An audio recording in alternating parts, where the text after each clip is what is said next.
Who are we up to now? Living wage Aotearoa. Please come to the table, who is going to speak. Is that John and Gareth? Indeed. Yeah. Excellent. Welcome. Tēnā koutou katoa, ngā mihi nui kia koutou, ko Gareth Bezett aho. I am the chair of the local board for the Living Wage Movement. I'm joined by my colleague John Whaanga. From the beginning, the Living Wage Movement has included community groups, faith groups and unions. I myself work as a theologian for the Anglican Church, and I'm here precisely because of my desire to follow the way of Jesus. While we each bring our own motivations, we're all here today because we want Christchurch to flourish. As you can see, we're a diverse movement, but we share a basic commitment to see that all those who work in Christchurch have the income necessary to support themselves and their families and to participate in society. We in the Christchurch Network take great parochial pride in our local government. The commitment that both Christchurch City Council and Environment Canterbury have made by being living wage employers is something that we show off around the country, and I hope you're proud of that too. Our written submission includes testimony from Papia Marriott, who works for the Christchurch City Libraries at Turanga, and I encourage you to read her story closely.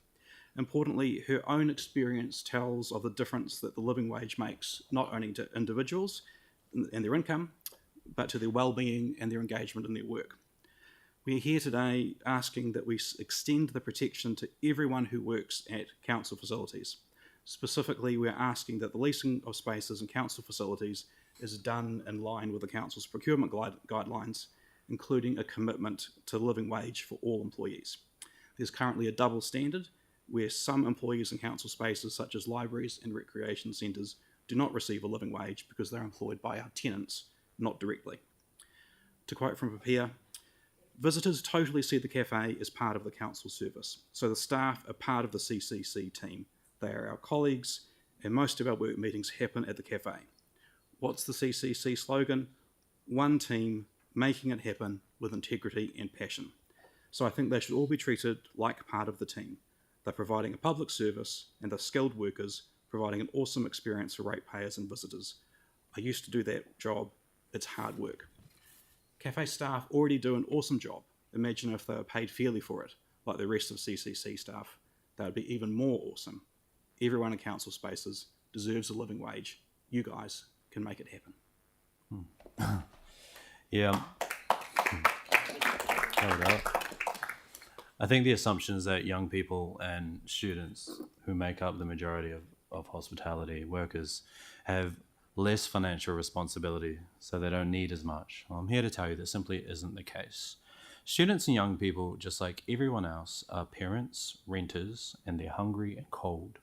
They're pet owners, they're trying to get on the property ladder, they're paying off car loans, supporting their whānau and communities, and they deserve the resources to carry out these tasks and secure tangible pathways out of poverty. I started working in hospitality in 2010 when I was in high school, and we were told we didn't need anything more than minimum and we should be grateful for that. However, I grew up on the east side. I grew up in a state house. I grew up in food insecurity. There was crime, poverty, and addiction all around me. My whānau did their best, but if I ever had a chance of having lunch, having my school uniforms, my laptop, my art supplies, going on school trips, if I ever had a chance of participating in society, having fun with my friends and supporting my whānau and communities, I had to work. I had to work 30 plus hours while dragging myself to school every day. Teachers would often remark that I was one of the smartest, laziest kids they ever had. But I think the laziness they were seeing was the exhaustion that I was feeling from working. And maybe if I had a living wage back then, I could have just been a smart kid. I know this...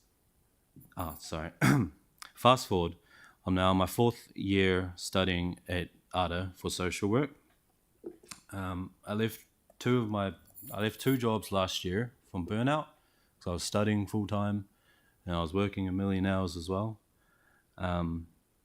But recently I've been able to secure a job in hospitality that pays me the living wage, and while things aren't lavish, I can get by on 1 or 2 shifts a week with my study link and access to hardship support from my school.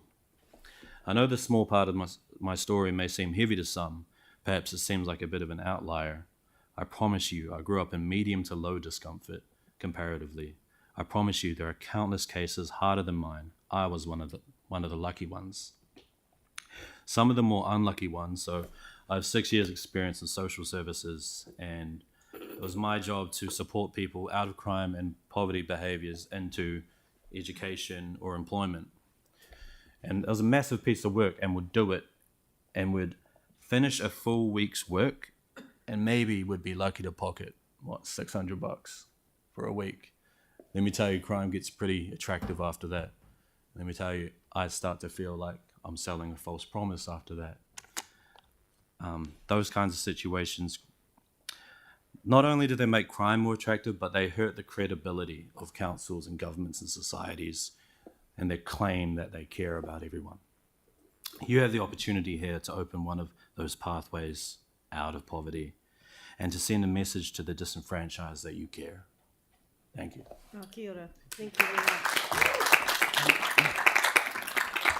So on the first page of our written submission, we've proposed a specific way to address this disparity within council spaces, and we urge you to have staff include this in the final long-term plan. This simple change will make a big difference to those who work with and for the CCC team. Thank you, and we've got a note of that, haven't we?